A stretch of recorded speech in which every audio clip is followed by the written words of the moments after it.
From Mountain Home to Raft River, we've got all the District 4 analysis you'll need to know. This is the Magic Valley Prepcast with Scott Burton.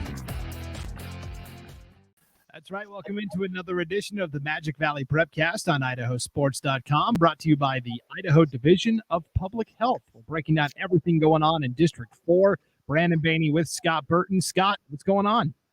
Hey, how we doing, Brandon? Looks like baseball is finally over. I can put my Dodgers to bed, and congratulations to the Braves who captured the title last night. I'm pretty sure everybody outside of the Houston metro area was rooting for Atlanta in that World Series. Oh, you're not kidding. I mean, there's so many things that played into that. It's so much fun. I mean, I'm a Dodger guy, so I hate the cheating Astros to begin with. But, having the All-Star game ripped out of Atlanta, just to make a political statement and then have Atlanta host the World Series and all the stuff it did to their businesses, it's just kind of a little bit of karma. So, good for the Braves. Absolutely. Good for the Braves and good for Twin Falls High for the second week in a row, Scott, here on the Magic Valley Prepcast. We're going to bat lead off talking about a Twin Falls girls athletic program that's bringing home a state championship, this time in volleyball. How cool is that? Wow. I tell you what, you get these classes that come through schools and they just get things done. We talked about, Twin Falls girls soccer winning their first state title. Now we're going to talk about Twin Falls volleyball winning their first state title. And, I had an opportunity to visit with Coach Hawkins this week. And she told me that after, the first time that she was in the gym with these kids, she knew she had something special. The one thing about this group of girls at Twin is that they really kind of cared about each other, and they fostered those relationships, and they became great teammates. And it's ironic too, because as we talked about this, I was just up in Boise giving a talk to a team and coaches about how to build a winning culture. Just kind of one of my other side hustles that I do. And I was up there talking about, if you want to create something, then here are the steps to do it. And one of those steps was about relationships. And here we come, Twin Falls saying, you know what, hey, this is what we're doing. Well, there's something to be said about that. And so the culture was there this year for, the Twin Falls Bruins. And, they did kind of go through their struggles this year. I mean, Brinley Hansen, who was just an absolute beast this year, she got hurt, late in the season, and she was out for some conference games. And, it gave, some of those other kids an opportunity to step up. And sometimes that's what you need, because you rely on somebody like Hansen all season long. If she goes down, what are you going to do? You've not been challenged in that respect before. Well, they got challenged, I think, at the exact right time that they needed it. And when, Brenly came back, she struggled a little bit just to kind of get her timing back. But it all started to come together in the district tournament. And, all the talk had been about Wood River. Wood River undefeated, Wood River, number one. And then all of a sudden they just buckled. And not sure exactly what happened to them, but they just, I don't know, they just underperformed. And I'm sure there's things going on there, but Twin Falls had a lot to do with that, So they went through the district tournament. They beat Burley after splitting with them throughout the regular season. And then they went to Wood River. And this is where Wood River's downfall started. I don't know if they just ever didn't recover from this, or they had other factors going on. But Twin Falls goes up and beats Wood River in 5, and at that point, Wood River was 10-0. And so all of the momentum just swung to the Bruins. And they head into the state tournament where they beat Century, who, if you follow volleyball in Idaho, Century is a premier program. They had that run of state titles for a long, long time. So, I mean, they still have a history there. But they got by Century. They played Bonneville and came out slow, but eventually got through them. And then here they are facing Wood River again, and they just dominated them. And Wood River just couldn't get over that hangover. And so and Wood River ended up falling later that day in another match as well. But then they got to Bonneville again, for the title game. And boy, what a 5-set thriller that was. I remember watching that one online, and it was just exciting to watch. And, you talk about Brenley Hansen, who's kind of been the heart and soul of this team. She averaged 20 kills and 10 digs per game, ending with 30 kills in the state championship game. Making history for Twin Falls along with the girls soccer. Man, boy, what a year for the ladies at Twin Falls High School. Yeah, and you mentioned building a winning athletic program, right? Ted Reynolds was the longtime AD at Twin Falls, and then he left, and Nancy Jones held the position for a year, and now Sean Walker is the new AD at Twin Falls this year, and they've kind of got it stabilized, and athletically across the board, right? Their football team made the playoffs. Boys soccer was really good. I think just overall athletics at Twin Falls High is really high right now. Yeah, and like I said, you get these classes that just come in. The whole cycle ebbs and flows. I mean, you're going to get Twin Falls. You're going to get other schools that are just at the top of their game because they've got good kids coming in, and then those kids are going to go, and then you're going to hit a valley until another group comes in. You just and a lot of times people don't understand. Well, why isn't that always a winning program? Well, we're subject to the kids that come in. It's not like we're out recruiting. Don't get me started there. But yeah, it's different. And right now, Twin has got some really good kids coming through their system. Absolutely. And we should mention Wood River had a fantastic volleyball season as well, a top 4 finish, and didn't end the way they wanted it to. But man, it was fun to watch them all season long as well. Yeah, it was. And I don't mean to kind of bash on them at all. It's just, they had a lot of high expectations, and they had such a great season. And when we previewed them and talked about them in podcast prior, and, it doesn't take away from anything that they were able to accomplish. Hats off to them as well for a great, great season. And they're going to have more seasons because Wood River is just a really good program. Yep. So from Twin Falls volleyball, let's transition to, it was also state cross country this past week over at Eagle Island Park in the Treasure Valley. And we didn't have any team champions emerge from the Magic Valley, but we did have an individual champion, Allie Black from Raft River High, winning the 1A girls title. Yeah, this is kind of a cool little story too, because, Allie is just one of those all-American kids, just good old farm country stock, and just runs and doesn't make excuses. I mean, she comes from a family of 4 kids, 3 older brothers. She's the baby, so she had to kind of grow up tough a little bit. I mean, she lives on a cattle ranch. And during the summer, she would run, put her miles in on a path that she created that was kind of centered around all the pivots in the field, and usually she'd have one of her family members follow her on a bike or a 4-wheeler or something just to, have her make her loop. And that's how she got her miles in, and this is a kid that is obviously a hardworking kid. She gets excellent grades, but her journey to cross country is kind of funny. And it's a cool little story too, because she started running her freshman year, and she was persuaded by her friends, the twins, Cabri and Carly Christensen. And so they got her to run, and she never missed a practice to work out. She never complains, never does things halfway. And her freshman year, she placed 3rd at state behind Cabri and Carly Christensen, right? Okay, so, they talk about this when she first started running. The twins would kind of coax her to get her running a little bit. And, she'd follow them the first few weeks, and they still tell this story a little bit. It was about the first time they ran 4 miles, and the twins stayed right with her, kept telling her, you can do this, you can do this, you can do this her freshman year. And they finished, and they kept pushing her. And when they got done, they just said, hey, see, you made it. It wasn't so bad. And to which Allie replied, that was awful, and I never want to do it again. And so, but it was the twins that just kept pushing her and pushing her. And here we are. And kind of a cool little thing is now roles are reversed, because it's now Allie is helping Ashley Christensen, the coach's daughter, in that exact same way. And so it's like a torch being passed down, and a cool little story in a small town. But another thing about Allie really quick is she's one of the most humble kids that you'll meet, because, not only did she place first, she set the new course record at Eagle Island for the 1A division, and she didn't even tell her parents.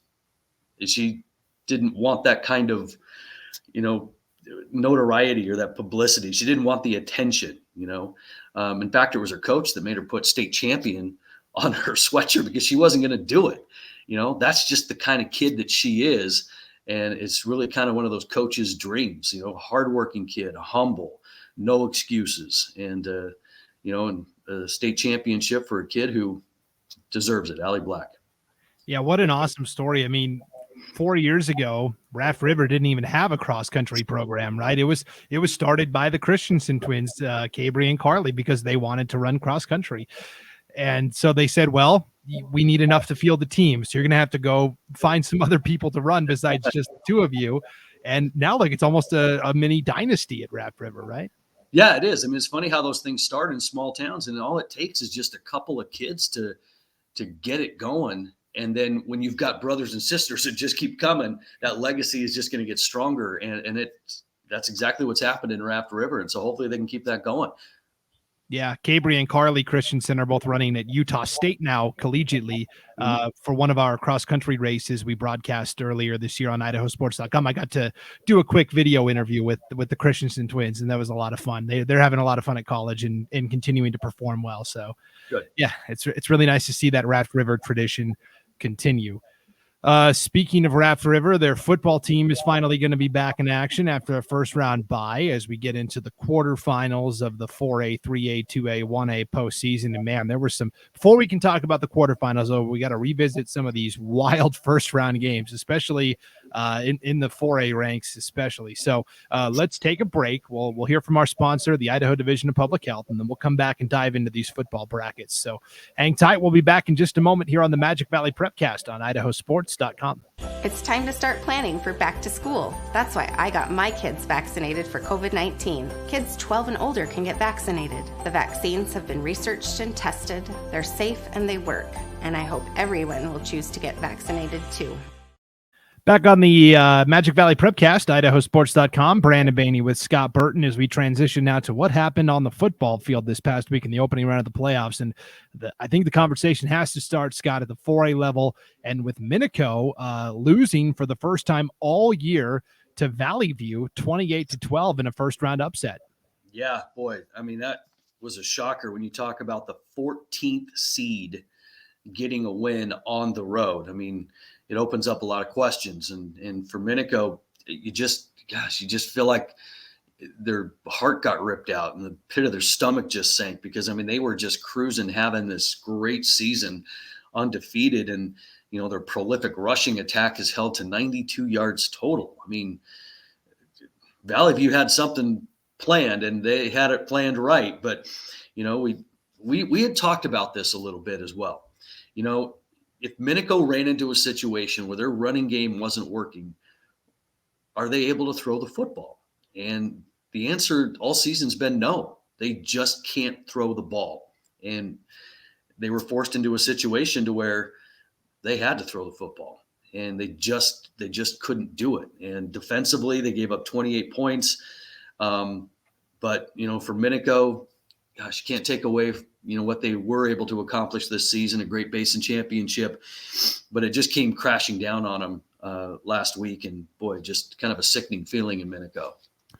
Yeah. You mentioned surprising that they weren't able to get to 100 yards rushing. I think the most surprising thing to me was the 28 points they allowed because their defense has been so solid all year long, and a bad time to have a bad night. And the thing about Minico is, though, they've got a lot of really talented juniors that will be back next year, and this is going to fuel them, right?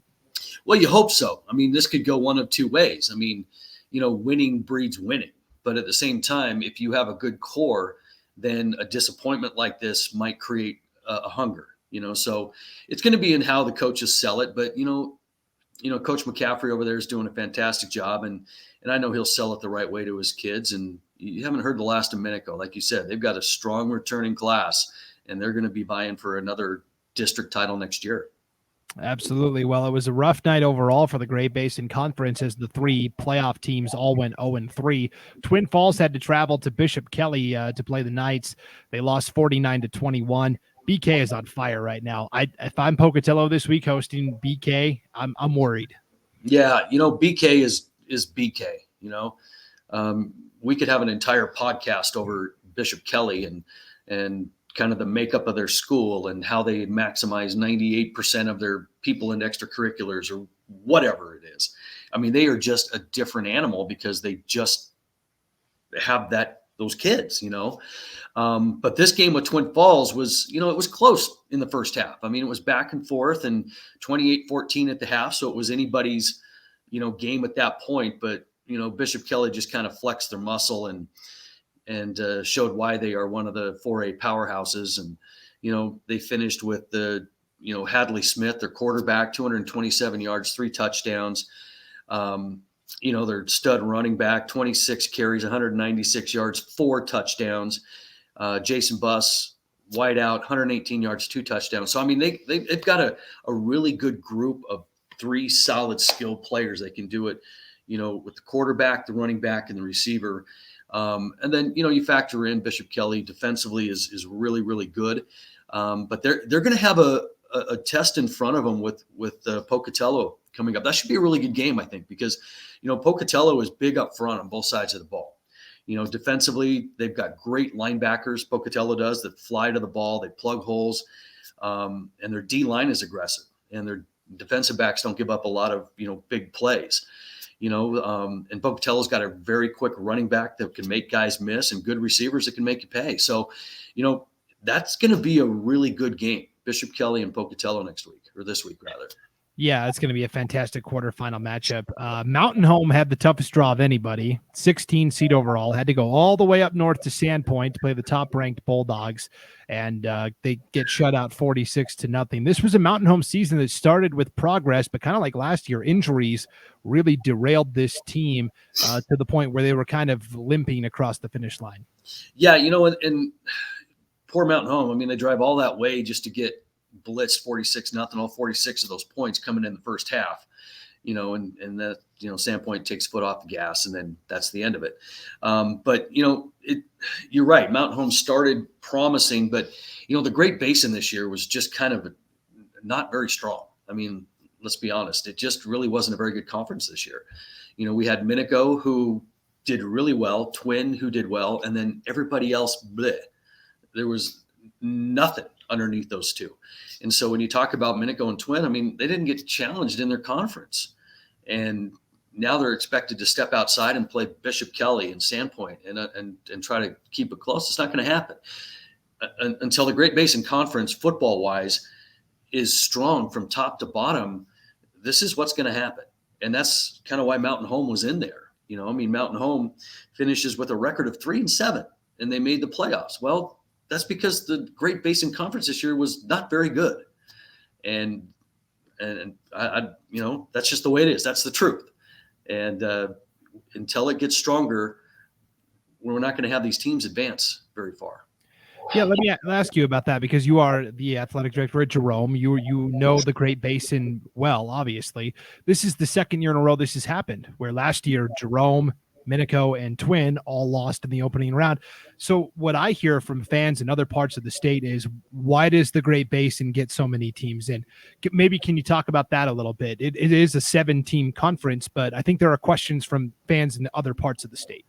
Well, when you talk about conferences and big conferences, every conference needs representation, and that's the way it's going to be. Now, that's not to say that, one of these years that we had in the past that we haven't had great representation.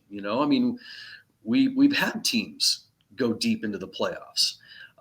It's just a different animal down here sometimes. But you can't take away the representation of the Great Basin. They deserve it. But if they want to advance, they've got to get better. As a conference in football, they've got to get better. Right now we're experiencing things, and I know this is statewide, but I can only speak to the Great Basin, is just, we're having teams that can't field 3 teams anymore, and we have a varsity and a C team. That's it. Those are all the kids that are coming out. And so with this dynamic that is starting to be kind of a pandemic in a way, it's affecting a lot of programs. not just the Great Basin, but we're seeing it here. And so that competitiveness that conference needs is not happening right now. And that is going to have to change for this conference to advance further into the playoffs. It doesn't mean you take away its representation. It just means as a conference, they've got to get better. But we got to do it by getting kids out. And I know that that's a problem statewide as well. Yeah, it's so surprising because in every other sport we've talked about, soccer, volleyball, even when we go into basketball season, the Great Basin's very competitive at the state level, but it's just for football, for whatever reason, they're just not quite there yet, but we'll see. Yeah, hopefully that starts to change, but it's a trend that's trending downward at the moment. Sure.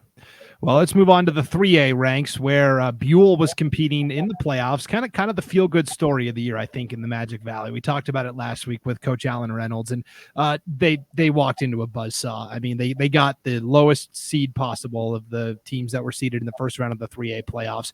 Had to go play Weiser, which is a legitimate 3A title contender, and they lose 62-20. But overall, I thought a banner year for Buell.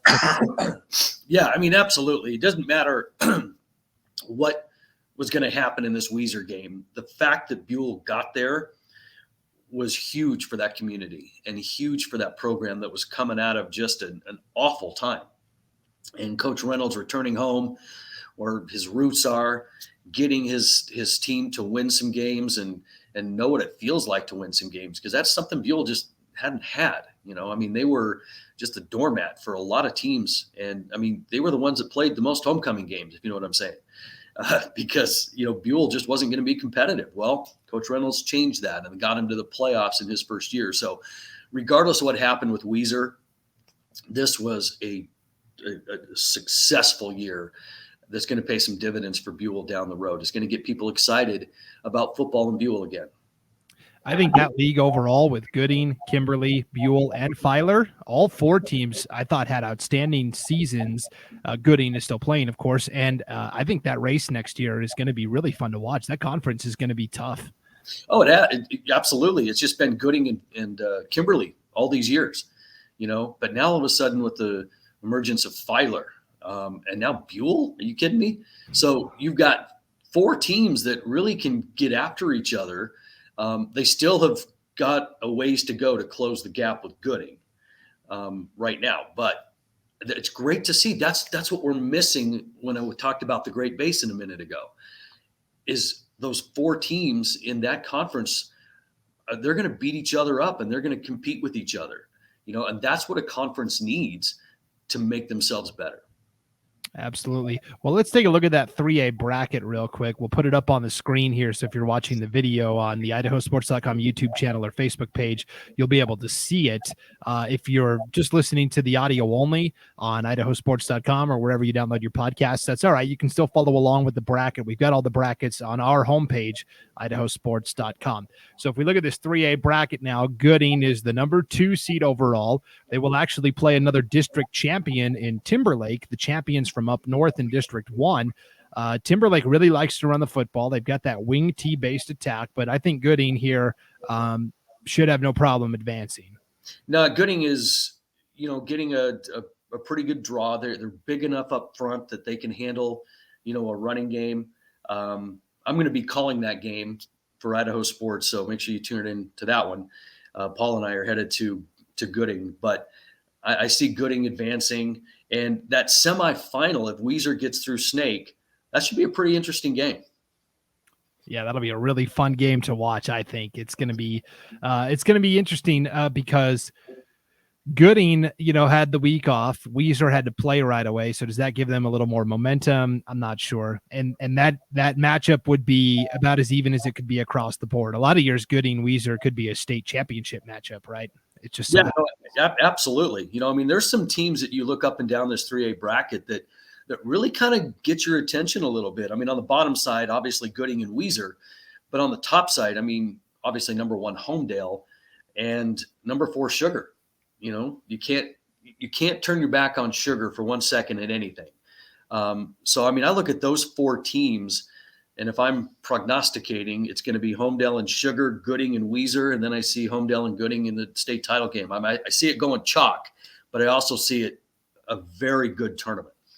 Yeah, that really the top 5, I think, are all really, really solid in 3A this year. So we'll see how Gooding will do Friday night, 6:00 in Gooding. Scott, as you said, you're going to be on the call for that game with Paul Kingsbury on IdahoSports.com. If you want to see the full schedule of games we're doing, we got to about 85% of the quarterfinal games covered because there's still, 24 games going on around the state. It's just impossible to get to all of them, but we got a good chunk of them, and you can see all of the games that we will be broadcasting by clicking on the game streams tab on the homepage at IdahoSports.com.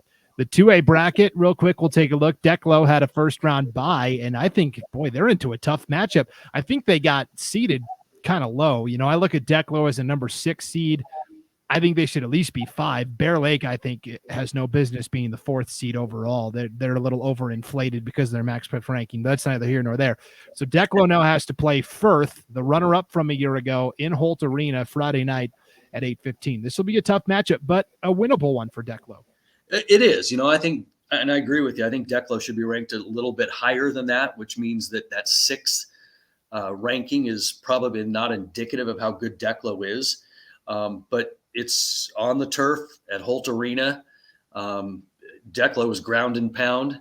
It's going to be a tough draw with Firth, but I agree with you. I think it's going to be a winnable game. I see Nampa Christian and Bear Lake being one of those games that maybe Nampa Christian pulls an upset. I don't know. This side of the bracket is really, really tough. I mean, West Side on the top, having a great year. North Fremont, the Huskies have really become a nice 2A powerhouse over the last few years. And it's going to be fun to watch. I'm interested in seeing how this bracket shapes up because really I don't have any idea. Yeah, it is kind of a free-for-all. I really do think 5 or 6 teams in this bracket really have a chance. So the big key for Declo in this matchup is going to be, can they contain Firth's explosive defensive line? That's really where Firth's strength is. And if they can run the ball against a really good defensive line, yeah, Declo's going to be right in it. So yeah, absolutely. It's going to be strength versus strength in that respect. I mean, Declo's running game versus Firth's strong defensive front. And that's going to be a fun one to watch. Yeah, Firth had to play last week in the opening round over Aberdeen and started really slow. I mean, they didn't really score all their points until the 3rd and 4th quarter, so they cannot do that again against the Declo team that will make them pay. If we look at the 1A D1 bracket, you'll see that Oakley had a first-round victory over Wallace. Nothing too surprising there, 64-8 the final, and because of that, they get reseeded, and now they're the number 2 overall seed. It's kind of interesting that the number 2 overall seed had to play a first-round game, but that's how it is. Yeah, it is, and it's kind of, I don't know, fun to see because all these teams are going to play in that first round. And then next thing you know, the whole thing is just flipped on its ear because you don't know who to scout for. You don't know who you're playing. You don't know whatever. And here we are. And I'll be danged if it's not shaping up to be just like it was last year, Raft River and Oakley. So we'll see what happens. But I honestly, I see those two colliding in the state title game again. Yep. I think it's it won't be an easy path for either team. I think the Butte County and Prairie obviously are very, very talented. But Oakley looks solid at this point. Murtaugh was playing as well. They lost to Genesee in kind of a shootout that turned into a runaway 62-36. Talking to some people on the 8-man Prepcast we do for 8-man football, it sounds like Murtaugh was maybe just a year away. They were pretty young this year and are looking to take that next step in 2022. Well, yeah, I mean, you talk about that Genesee and Murtaugh game, the final score 62-36. That game was a lot closer than the score indicated because, I mean, it was a 1-score game going into the 4th quarter. And then Genesee outscored Murtaugh 22-0 in that final period to pull away. So, Genesee started fast. I mean, they came out strong, scoring on their first possessions in 3 plays. I mean, they just were boom, boom, boom in the end zone. And then they just kind of hit a wall, allowed Murtaugh to creep back in it. But yeah, going into that 4th quarter, that was anybody's game at that point. And, little funny story out of Genesee is, I was talking to their coach and he's really, really happy with this group of kids. I mean, they're having a lot of fun, which is which is cool. Again, part of that culture, Genesee. And so they have this thing in practice at Genesee to where if anybody jumps off sides or it's a false start, then they are punished. They either do some burpees or running, they're doing push-ups or doing something, whatever. Well, their head coach was running the dummy-o, and he made the count on 2, but he got so excited that he forgot the count and went on 1. And so he's starting to run the play, and everybody's just standing there looking at him. And so the entire team made him do push-ups as they all just cheered on and watched him do it. I mean, those are the things that are kind of fun out of these stories that we cover. And they got a big kick out of that. Yeah, that's a lot of fun for sure. You have to make it fun for the kids in today's day and age. So I agree. Raft River, Oakley, I think both advance easily. Raft River will play Potlatch in their quarterfinal matchup. If we look at the bracket, that will be on Saturday in Holt Arena at 1 p.m. That's a game we'll have for you again on IdahoSports.com. So let's wrap up with the 1A D2 rank where, well, Scott, the Sawtooth Conference apparently was as good as we thought it was because of the 8 teams that are competing in the quarterfinals, 4 of them are from the Sawtooth Conference. And the story statewide, I think, in the opening round, 5A all the way down to 1A was Camas County going to Bancroft and knocking off North Gem 42-36. What a signature win for the Mushers. Oh, wow. What a huge win for them. 42-36. I mean, they were down 20-6 at the half, and this is where their coach goes in and just begs and pleads, stick with the plan because, North Gem has got a stud in their quarterback, Bridger Hatch. And so you've got to be able to stop him. And so they had a plan. And so halftime, they go in down 20-6, and their coach is just begging and pleading with them, stay with the plan, boys. Stay with the plan, boys. We're going to get out there. We're going to score, and it's going to be a 1-score game before you even blink. And I'll be danged if that isn't what happened. They got out there, and then all of a sudden they had a kind of renewed sense of life and hope again. And, man, did they pull the upset. They had some standout performances for Camas really quickly. Quarterback, Zyler Nihei, he kept plays alive and kind of moved in the pocket really well. Their quarterback or running back, wide receiver / hybrid person, Marcus Staley, had 3 touchdowns, including the go-ahead score with 31 seconds left. Newly added senior Brecken Clark had some key first downs and key tackles. But the heart and soul of this team for Camas was senior Dawson Kramer. Dawson played every down of the game, offense, defense, special teams, never came off the field. And so really kind of an interesting point in that game was that, the game was tight with just a few minutes left, and Dawson is exhausted. And he can barely move. And it's 4th and a foot for Camas. And Dawson is looking over to the side, giving the kill sign. He's like, I can't run. I can't breathe. I need 60 seconds to compose myself.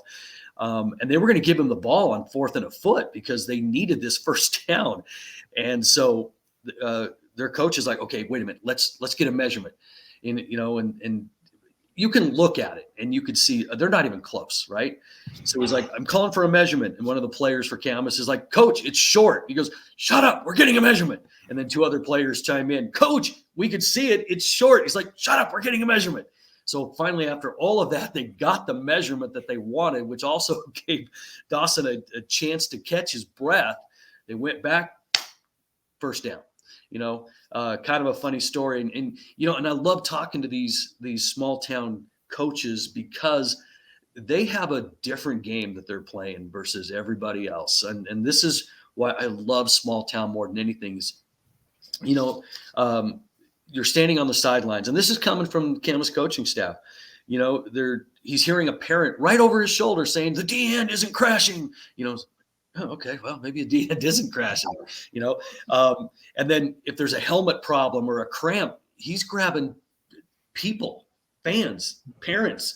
Can you help with this cramp? Can you fix this helmet? I mean, it is all hands on deck in this small community, and then when something happens, he's turning around slapping high fives with with all the parents that are right there. That's small town football, because they're not in these stadiums, to where you're so separated, which, for the most part is a good thing. You don't want this closeness that these small town schools are getting. But one of the cool things about all that tightness and everybody's just right there on the field is these kinds of stories. I mean, running down, slapping high fives with all the parents and all the fans and everything else like that. Hey, can you help with this helmet? Can you help with this cramp? Hey, go get him a water, or whatever the case is. Every small town coach I talk to, they just absolutely relish these type of moments and these type of stories. And there's nothing like a small town football game. Yeah, and it's going to be a lot of fun this week as they get an old familiar face in the quarterfinals. Dietrich advanced with a 60-38 win over Council. I'm telling you, Scott, the way this is looking right now, Dietrich is playing really good football at the right time, and they've kind of flown under the radar the whole season, but they are right in the mix to repeat as 1A D2 state champs. Yeah, of course. I mean, they are the defending champs, and they piled up 523 yards of offense. And you're right. They did fly under the radar because a 6-3 Dietrich is not dominating Dietrich football. And so when you look at that, it just kind of says, okay, well, Dietrich's having an off year. Well, I don't know if they are. I mean, they're getting hot at the right time. And when you've got a pedigree of championships like Dietrich has, getting hot at the right time, that's a scary football team heading into the playoffs. Yeah, Cody Power, 236 yards, 3 touchdowns on the ground, 139 yards, 2 scores through the air. When the season started, they had Peyton Sneddon at quarterback and Cody was at running back, and they kind of made that switch halfway through the year. And you can see it's like the light bulb went off. And yeah, Dietrich has been almost unstoppable. They almost beat Cary 2 weeks ago in the regular season finale, and playing really well. And I like them to advance over Camas County. But it would be fun to see the Mushers continue their run as well. But either way, a team from District 4 is going to get to the semifinals. And I think really 3 of the 4 semifinal spots could be teams from District 4. Let's talk about Cary. You were at that game, Scott, for IdahoSports.com. Cary with the first round victory over Timberline, 54-6. They will now host Mullen St. Regis in a very interesting quarterfinal matchup. But what'd you see from Cary? Cary is on a different level. I mean, number one, it's the visual that you get from Cary. You look at Cary's sidelines and they've got dudes. I mean, they've got bodies all over the place. I mean, you get into these 8-man games and you're looking at maybe 4, 5, 6, 7 guys maybe on the sideline. Cary's got 20 on the sideline, and it's just an imposing visual when you're another team and you walk out to an 8-man team and all your guys are going to be going both ways with maybe a couple of subs and you pray to God nobody gets hurt. Cary is just next man up. They just got guys. And, aside from that, their guys are good and they score quickly. They can score with a lot of different people. And defensively, they are fast. They've got speed. They rally to the football. This Cary team is really, really fun to watch, and Coach Kirkland's got them going in the right direction. And I'm interested to see in the semifinal, because if it goes the way that it should, Dietrich and Cary again, and that could be a good one. Yeah, wouldn't that be a fun matchup for sure? The last team we have to talk about is Castleford. They're kind of on the other side of the bracket away from Cary and Dietrich. They're thinking that's probably a good thing. They win 70-0 over Water Springs, and now they're playing Rockland in Castleford Friday night, 7:00. I like the Wolves to advance to the semifinals here. Oh, absolutely. Castleford is cruising. I mean, Water Springs, they were a 2-7 team. It kind of happened the way that it should have happened. But again, it's going to be their quarterback. Eric Taylor is the guy in Castleford. Very versatile. He can run, he can throw, and not many have been able to contain him. Castleford 8-1 on the year, and I don't see them having a problem with Rockland. I see them moving on and playing in the state semifinal game. How fitting would it be that last year Cary and Dietrich met up for the championship? It was the first time they had played each other all year, right? Because Cary didn't play anybody in the regular season because of COVID. Right. And now this year they will have to potentially get through Dietrich twice and Castleford twice if they want to earn the title. Yeah, I mean, that shows the strength of football in this conference and in this valley, and you hit it right at the start of the segment where it's 4 of these teams are right here in the valley. This is the strength. 1A D2 football is in the Magic Valley. Yep. It's going to be a lot of fun to watch all of the quarterfinal games, and we'll have plenty to talk about next week with the semifinal round, especially in the 8-man ranks. Magic Valley, very well represented for sure. Mm-hmm. So, all right, that'll do it for this edition of the Magic Valley Prepcast, brought to you by the Idaho Division of Public Health. Thanks for tuning in, everybody. For Scott Burton, I'm Brandon Baney. Enjoy the games this weekend, and we'll see you back here next week on IdahoSports.com.